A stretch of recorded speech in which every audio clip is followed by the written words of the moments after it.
دنیا میں ہر قوم کے کچھ گیدرنگ ہوتی ہے، ہماری ایک گیدرنگ حج کے موقع پہ ہوتی ہے. وہ گیدرنگ کتنی ٹف ہے، پیسہ بھی ٹھیک ٹھاک خرچ ہوتا ہے. 15 سے 20 لاکھ روپے آج کل ریٹ چل رہا ہے، وہ بھی اس غریبوں والے حج کا ریٹ چل رہا ہے. 15 سے 20 لاکھ، یہ تو مالی قربانی ہے. کرنا کیا ہے؟ اللہ کے گھر کی زیارت کر کے آنا ہے. اس کے کتنے پیسے اللہ ہم سے لے رہا ہے؟ 15 سے 20 لاکھ روپے. اور ٹینشن کتنی؟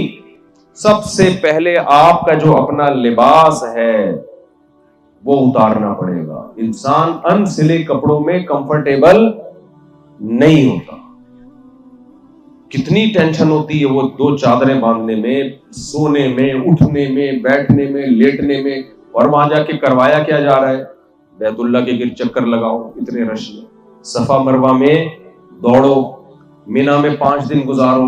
کچھ نہیں ہے، آنا ہے پھر وہاں سے جانا ہے. رش آ رہا ہوتا ہے، اس رش میں آپ جا رہے ہو، وہاں سے گھوم کے واپس آ رہے ہو. رمی کرنی ہے، اتنا رش ہوتا ہے اس رمی کے دوران، آپ نے کرنی ہے. تو میں ان سب باتوں سے صرف یہ بتا رہا ہوں کہ اسلام کے احکام کو اگر آپ دوسرے مذاہب سے کمپیئر کریں تو دوسرے مذہبوں کے مقابلے میں مشکل نہیں، بہت مشکل ہے. اسی میں یہ رمضان آ جاتا ہے. 4 دن ڈاکٹروں کے مشورے پر 6 گھنٹے کی فاسٹنگ نہیں ہوتی، اور یہاں کیسے فاسٹنگ کروائی جا رہی ہے؟ کتنے گھنٹے کی؟ اگر صبح 5 بجے روزہ بند ہو رہا ہے اور شام 6:30 یا 7 بجے کھل رہا ہے تو کتنے گھنٹے کا؟ 14 گھنٹے کی فاسٹنگ ہے. ڈاکٹر جو فاسٹنگ کرواتے ہیں کہتے ہیں کافی ایک گھونٹ آپ پیتے رہیں. یہی ہوتا ہے کہ نہیں ہوتا؟ پانی پینے پر ان کی طرف سے کوئی پابندی نہیں ہوتی، پھر بھی لوگ کو ڈاکٹر نہیں کر رہا ہوتا اس سے عمل. یہاں پانی پر بھی پابندی. روزہ گرمیوں کا ہو تو بھی رکھنا پڑے گا، سردیوں کا ہو تو بھی رکھنا پڑے گا، دن چھوٹا ہو تو بھی رکھنا پڑے گا، دن لمبا ہو تو بھی رکھنا پڑے گا. اچھا چلو یہ بات بھی سمجھ میں آتی ہے. ڈاکٹر جو ہمیں فاسٹنگ کا کہتے ہیں 12 گھنٹے، اس میں کہتے ہیں آپ کی چوائس ہے، آپ جو 12 گھنٹے طے کریں. لوگ کیا کرتے ہیں؟ رات 8 بجے کھانا کھایا، ٹھیک ہے نا، اور اگلے دن صبح 8 بجے دوبارہ کھا لیا. کتنے گھنٹے ہو گئے؟ ڈاکٹر کہتا ہے 14 گھنٹے. تو کوئی بات نہیں ڈاکٹر صاحب، رات 8 بجے کھائیں گے، اگلے دن اسکپ کر دیں گے ناشتہ، دوپہر 12 بجے کھا لیں گے. یہ ٹائم نیچرل ہے کھانے پینے کی. اللہ نے جو ہم سے فاسٹنگ کروائی ٹائم بھی زیادہ، اور جو ٹائم رکھا ہے نا وہ کھانے کا نیچرل ٹائم نہیں.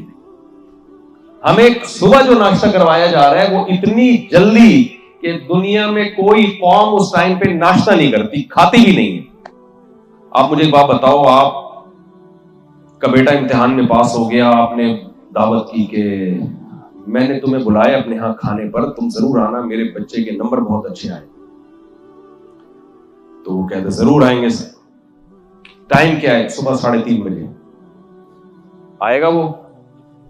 بولے نہ آئے گا. کہے گا تیرا بچہ پاس ہوا ہے تو مجھے عذاب میں کیوں ڈال رہا ہے اس چکر میں؟ یہ تو جب ٹائم رکھا جاتا ہے جب بچے فیل ہوتے ہیں. ٹینشن نہیں. آپ کا ولیمہ ہے، کارڈ بانٹ رہے ہیں، اس پہ لکھا ہوا ہے صبح 3:45 بجے. لوگ کہیں گے بھائی کیا کر رہے ہو یار، سونے کا ٹائم ہوتا ہے، اور اگر کوئی جاگ بھی رہا ہو تو کھانے کا پھر بھی نہیں ہوتا. کتنا ہی لیٹ سونے کی عادت ہو، 3:45 بجے کوئی بھی نہیں کھاتا. یہ ٹائم نہیں، اس میں بھوک بھی نہیں لگتی، دماغ ہی کام نہیں کر رہا ہوتا. تو اللہ تعالیٰ نے 12-14 گھنٹے کی فاسٹنگ رکھی اور ٹائم ایسا رکھ دیا صبح کا کہ صبح کھاؤ. اور مجبوری اتنی ہے کہ نہ چاہتے ہوئے بھی اٹھ رہے ہوتے ہیں صبح. نہیں کھایا نا تو کمر پیٹ سے چپکا رہے گا سارا دن. تو بھائی یہ رمضان ٹف نہیں ہے، بہت ٹف ہے. اور افطاری کے ٹائم پہ جب کئی گھنٹوں کا بھوکا دسترخوان پہ بیٹھتا ہے، دل چاہتا ہے دسترخوان بھی کھا لو، تو ساتھ ہی مغرب کی نماز رکھتی ہے. ساتھ کیا رکھتی ہے؟ مغرب. جو نمازی آدمی ہے وہ تمیز سے کھا نہیں سکتا، اس کو فکر ہوگی یار جماعت نہ نکل جائے. اور پھر میں لوگوں سے ایک بات کہتا ہوں، رمضان میں سارا دن آدمی روزہ رکھتا ہے تو ہونا یہ چاہیے کہ اللہ میاں عشاء کی نماز کی چھٹی کر دیں. کہ یار ساری زندگی 5 نمازیں پڑھی ہیں، اب رمضان میں اتنے گھنٹوں کا روزہ رکھ رہے ہو، چلو یار ایک نماز آج میری طرف سے کیا ہے معاف, تو بجائے چھٹی کروانے کے قیام رمضان کے نام سے الگ نمازیں لگا دی اللہ نے, تراویح کے نام سے الگ نمازیں لگا دی اور ٹف کر دیا. لیکن کمال کی بات ہے کروڑوں لوگ کر رہے ہیں اس پہ عمل. تو خدا کی قسم یہ اسلام کے برحق ہونے کی علامت ہے. کسی جھوٹے مذہب کو ایسے فالو کیا جانا ممکن ہے ہی نہیں, ناممکن. کیوں ہم محمد صلی اللہ علیہ وسلم کو فالو کر رہے ہیں؟ آپ تو نہ ہماری قوم کے, آپ عربی, ہم پاکستانی. پاکستانیوں کا حال تو دیکھو سعودی عرب میں. آپ بول دو میں پاکستانی ہوں, وہ زکوٰۃ نکال کے دے دے گا. میں اکثر واقعہ سناتا ہوں. مجھے کسی نے بتایا, وہاں آپ کو دیکھا حال, مکہ میں کوئی پاکستانی شلوار قمیص سے ان کو اندازہ ہو جاتا ہے پاکستانی. تو ایک سعودی نے ریال کی گڈی نکال لی اور بولا زکوٰۃ ہے لے لو. اب وہ بیچارہ سیٹھ آدمی تھا, اس نے کہا بھائی میری فیکٹری ہے پاکستان میں, میں مالدار آدمی, مجھے زکوٰۃ نہیں چاہیے. اس نے کہا نہیں لو تم غریب ہو, مسکین بولتے ہیں وہ. اس نے کہا میں مسکین نہیں ہوں بھائی, میں تاجر ہوں, میری فیکٹریاں چل رہی ہیں. تو اس نے کہا پاکستانی ہو نا؟ اس نے کہا ہاں پاکستانی ہوں. کلو پاکستانی مسکین ہونے کے لیے پاکستانی ہونا کافی. تو ہماری قوم ان سے نہیں ملتی, ہمارا کلچر عربوں سے نہیں ملتا, ہماری زبان نہیں ملتی, ہماری تہذیب نہیں ملتی, لیکن ہم فالو سب سے زیادہ کس کو کر رہے ہیں؟ محمد صلی اللہ علیہ وسلم کو. اور ہم نہیں کر رہے بھائی, پوری دنیا جہاں جہاں اسلام گیا ہے. ترکوں نے تو 500-600 سال اسلام کی قیادت سنبھالی ہے, حالانکہ وہ عربی نہیں تھے, اسلام کے لیے لڑے ہیں, جانے دی ہیں. کیا بات ہے محمد صلی اللہ علیہ وسلم میں کہ نہ زبان ہماری میچ کرتی ہے, نہ کلچر میں. پھر ٹائم, زمانہ بھی تو ہے نا, جنریشن گیپ کا آپ نے سنا ہوگا نا. آج کل کے بچے ماں باپ کی نہیں مانتے. کیوں جنریشن گیپ؟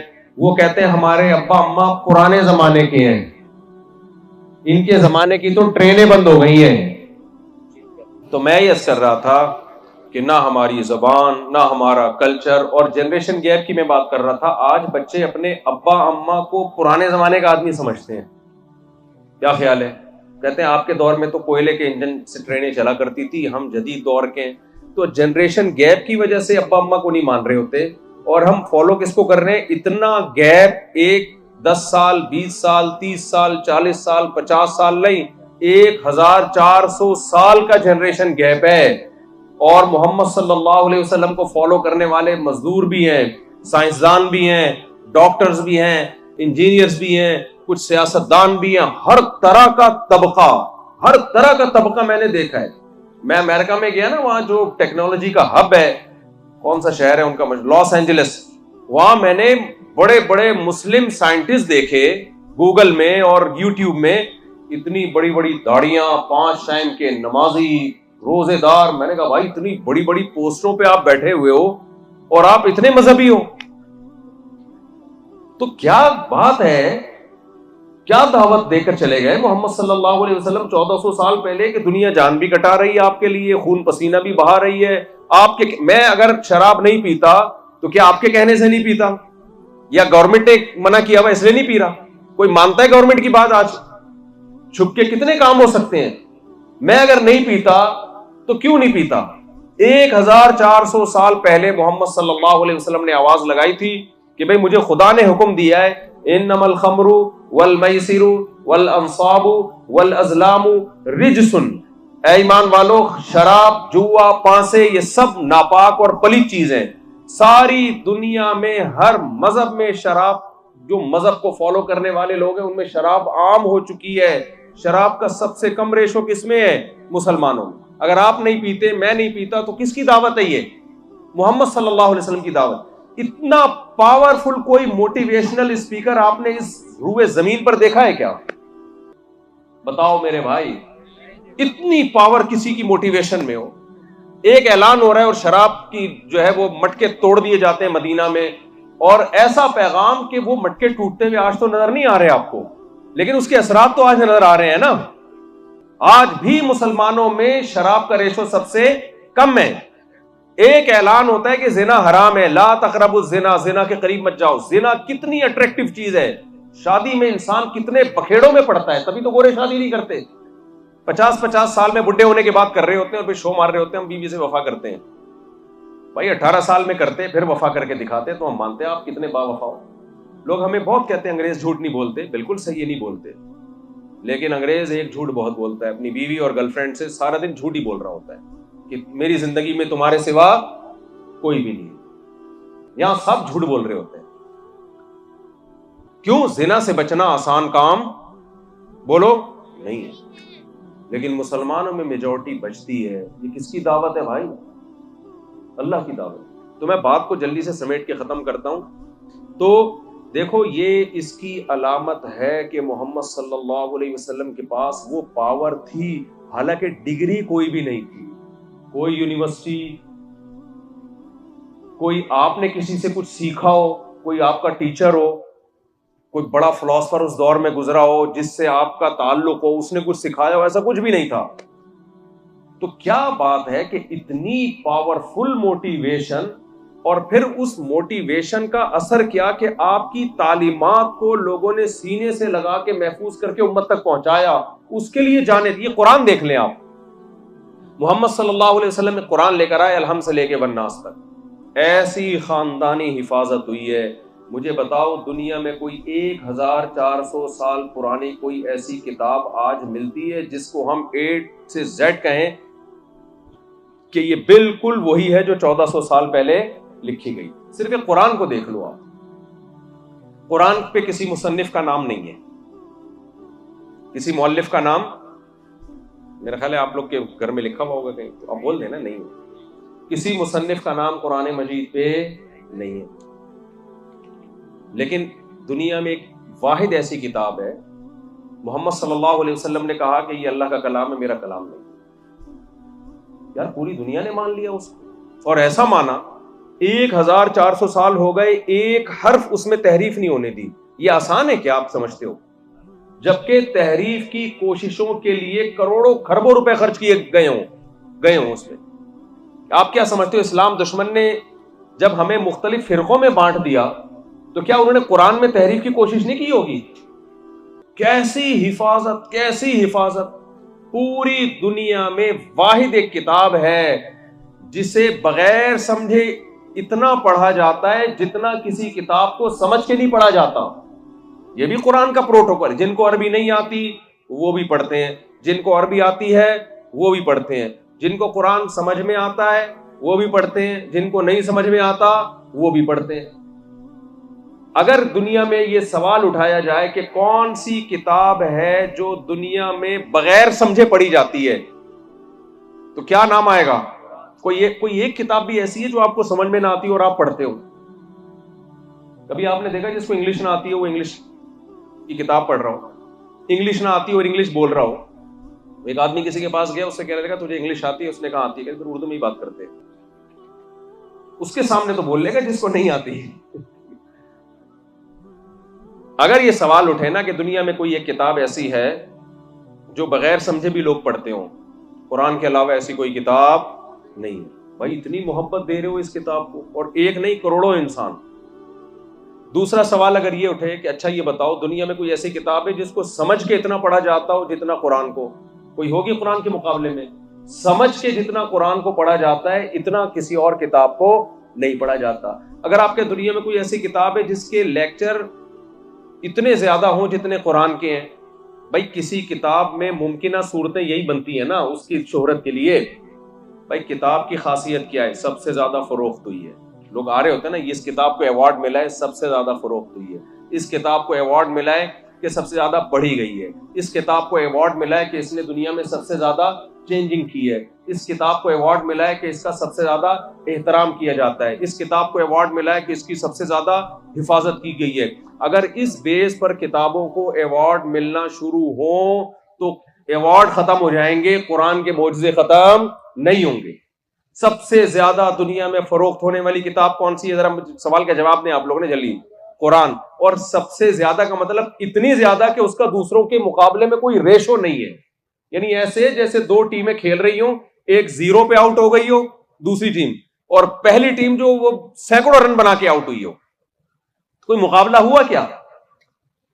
سب سے زیادہ فروخت ہونے والی، سب سے زیادہ پڑھی جانے والی, سب سے زیادہ بغیر سمجھے پڑھی جانے والی, سب سے زیادہ سمجھ کے پڑھی جانے والی, سب سے زیادہ انسانوں کی زندگی میں انقلاب برپا کرنے والی, یہ وہ کتاب ہے جس نے ایک دفعہ کہا فمن شہد منکم الشہر فلیصم. ایک آیت ہے کہ جو رمضان کا مہینہ پائے روزہ رکھے. 1400 سال سے اس حکم پر ایسا عمل ہو رہا ہے, پوری دنیا میں رمضان آتے ہی ایک تہلکہ مچ جاتا ہے. اس کتاب نے ایک دفعہ کہا کہ 5 نمازیں فرض ہیں. پوری دنیا میں ہر جنگل, کوئی جنگل ایسا نہیں ہے جہاں مسجد نہ ہو, جہاں نماز نہ ہوتی ہو. اس کتاب نے کہا کہ اذا نادیتم الی الصلاۃ اتخذوها ہزوا, کہ اذان کہا کرو. پوری دنیا میں کوئی ایک سیکنڈ ایسا نہیں ہے جس میں اذان کی آوازیں فضاؤں میں نہ گونج رہی ہو. اس کتاب نے ایک دفعہ کہا کہ یہ اللہ کا گھر ہے, اس کا طواف کیا کرو. لاکھوں لوگ ہر سال اس وقت سے جا رہے ہیں طواف کرنے کے لیے. تو انسانی زندگی پر اتنے اس کتاب نے ایک دفعہ کہا کہ ماں باپ کو اف نہ کیا کرو. جن کے پاس یہ کتاب نہیں ہے ان کے ماں باپ اولڈ ہاؤس کی زینت بنتے ہیں. جن کے پاس یہ کتاب ہے وہ بڑھاپے میں ماں باپ کے قدموں میں جنت تلاش کر رہے ہوتے ہیں. وہ کیوں کر رہے ہیں؟ گورے کے کہنے سے کر رہے ہیں, وہ قرآن کے حکم سے کر رہے ہیں. گورے کے پاس نہیں ہے, ماں باپ بھی اس کے پاس بولو نہیں ہے. تو اس کتاب کے ایک ایک حکم کو ہم دیکھتے ہیں. جتنا انسانی زندگی پہ اثرات اس کتاب نے ڈالے ہیں دوسرے کسی کتاب نے نہیں ڈالے. جتنا احترام اس کتاب کا کیا جاتا ہے کسی کا نہیں کیا جاتا. دنیا میں کوئی ایسی کتاب ہے جسے بے وضو ہاتھ لگانا جرم سمجھا جاتا ہو ہے بھائی؟ کروڑوں لوگ اس کو ہاتھ لگانے سے پہلے کیا کرتے ہیں؟ وضو کرتے ہیں. دنیا میں کوئی ایک کتاب ایسی بتاؤ جس کو لوگ کھڑے ہو کے سنتے ہو گھنٹوں گھنٹوں. میں یہاں کسی بڑے سے بڑے اسکالر کی کتاب کھڑے ہو کے پڑھنا شروع کر دوں, آپ کو سمجھ میں بھی آ رہی ہو, اس میں کہانیاں بھی بڑی دلچسپ ہوں, تھوڑی دیر میں آپ بولو گے یار بٹھا دو یار. لیکن یہ واحد کتاب ہے, لاکھوں لوگ مسجد حرام کے گرد گول دائرے میں کھڑے ہوتے ہیں, پوری دنیا میں امام کے پیچھے کھڑے ہو کر اس قرآن کو سنتے ہیں. تو بھائی یہ کتاب کا کسی کتاب سے مقابلہ ہوگا تو جتنی چیزوں میں آپ قرآن کو کمپیئر کریں گے ہر جگہ قرآن کا پلڑا بھاری نہیں, بہت زیادہ بھاری ہوگا.